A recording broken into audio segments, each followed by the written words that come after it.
Thank you very much, Ms. Sutton, and thank you both. I now will move to standard questions, which are required of all civilian nominees. I ask that you keep your microphones on and answer either yes or no as I ask the questions. First, have you adhered to applicable laws and regulations governing conflicts of interest? Yes, Senator. Yes. Have you assumed any duties or taken any actions that would appear to presume the outcome of the confirmation process? No, Chairman. No.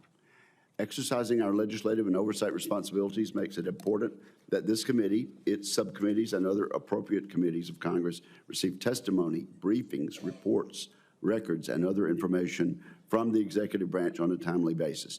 Do you agree, if confirmed, to appear and testify before this committee when requested? I do, Chairman. I do, Chairman.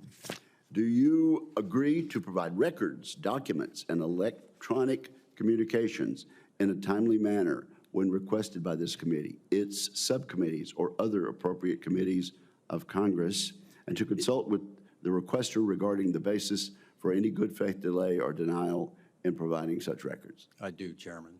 I do, Chairman. Will you ensure that your staff complies with deadlines established by this committee for the production of reports, records, and other information, including timely responding to hearing questions for the record? I will, Chairman. I will, Chairman. Okay.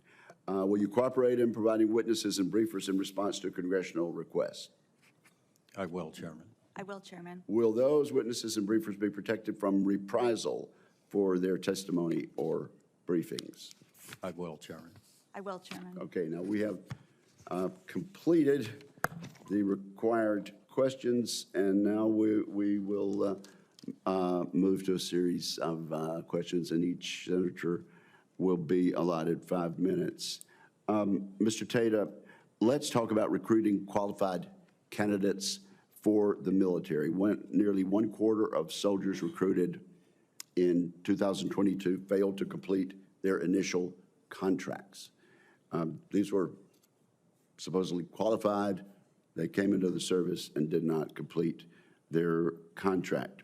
There is a program in the Army known as Future Soldier Preparatory Course, FSPC, to help prepare people that are not qualified to come in and participate. The data shows that fully 1/4 of FSPC attendees don't make it the whole 24 months of service. They failed to complete their requirement, and that's compared to 17.5% of recruits that do attend. So this is of questionable success so far, shall we say. How are we going to mitigate this? Is it true that, to your knowledge, we're doing a little better right now, but how can you answer the real concerns about the overall quality of recruits entering the service, as well as their ability to meet their contract? Chairman, thank you for that question. Right now, recruiting and retention are surging, and so I would like to lay that out.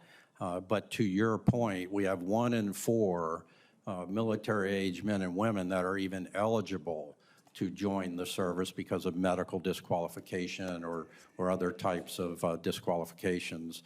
And so to ameliorate that system or that issue and to better get after and recruit young men and women, I think we need better access to high schools.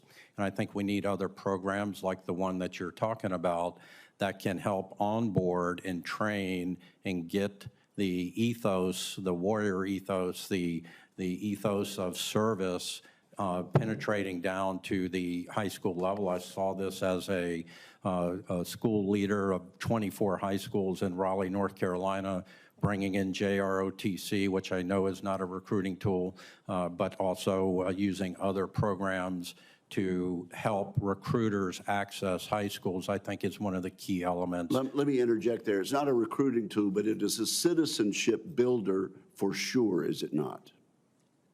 Absolutely.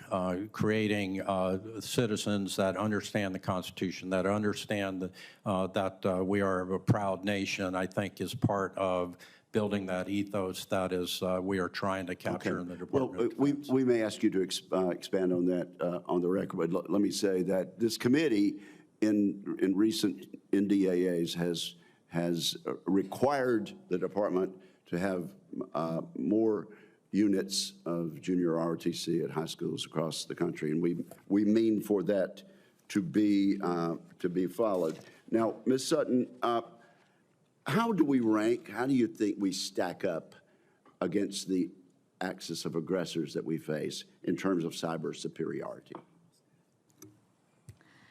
Senator, as I have watched the domain evolve over the last decade, it is very clear that our adversaries are becoming not only increasingly capable, but also increasingly aggressive in the domain. With regard to China, how do we stack up? Ahead of them? The United States maintains the most capable cyber force in the world and continues to evolve the skill sets of our very talented men and women in uniform, as well as the civilians and contractors that support them. Who's gaining the fastest? Russia, Iran, North Korea, China? China has grown immensely in size and is aggressively looking at adoption of technologies like artificial intelligence to scale their capabilities. However, the United States has taken a lead, and we still maintain some of the best technical talent in the world that are developing these technologies and the talent within our workforce to rapidly adopt that. If confirmed, I look forward to making sure that we have all the right policies in place and resources so that we can continue this path of maintaining our superiority. All right. Well, thank you very much. There'll be further questions from me.